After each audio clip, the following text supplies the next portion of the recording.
Hello guys, Andrew here. Welcome back to Drew Tutorial. And in this video, I'm going to show you what's up friends. In this video, I'm going to show you how to resize your page in Affinity. Now, as you can see here, I'm in Affinity guys. And if I want to resize this page, all I have to do is simply click on document on the upper left, and you want to go to setup.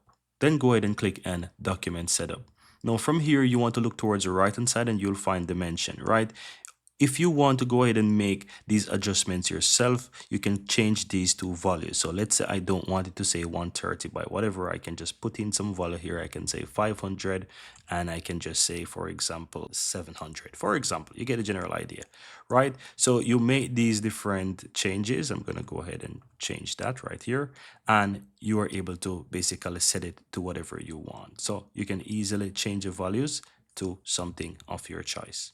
Right now, if you want to go ahead and use some preset values for the pages, just simple look where it says page preset and you can just click the drop down here and you have a whole lot you can choose from.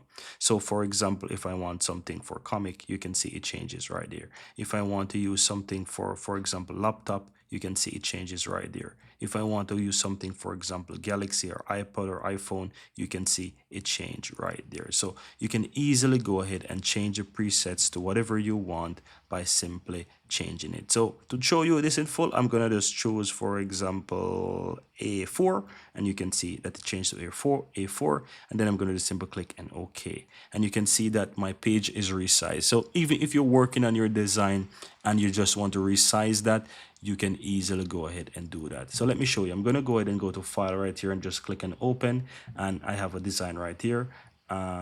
This design right here, I'm going to click on that and you're going to see that the design is inside. So I want to just resize this page to whatever. I'm going to just simply click on file, go to setup, go to the document setup here, and here you can see it. I'm going to just switch this now to maybe, let's just choose anything, right? Let's choose anything, right? I'm going to choose, for example, comic, for example, that, and click on OK. And you can see it resizes. So you want to also be careful with your designs when you're resizing, because it will move the any extra design or words that is on that document. But if it does something like that, you will scroll up and you will see where it shows it off the grid or off the Canva here, and you can just simply drag that down onto the design. It doesn't matter, but you just need to know exactly the size that you want, and keep in mind that once you resize it, it's going to make some changes to the design, and you might lose some of your text, you might lose some of your images on the design, and so you might just need to scroll up or scroll down or scroll across to find them, and you can drag them in your design, and you can even make them smaller. It's really up to you guys. But that's pretty much it guys. Very easy and very simple how to resize your page in Affinity.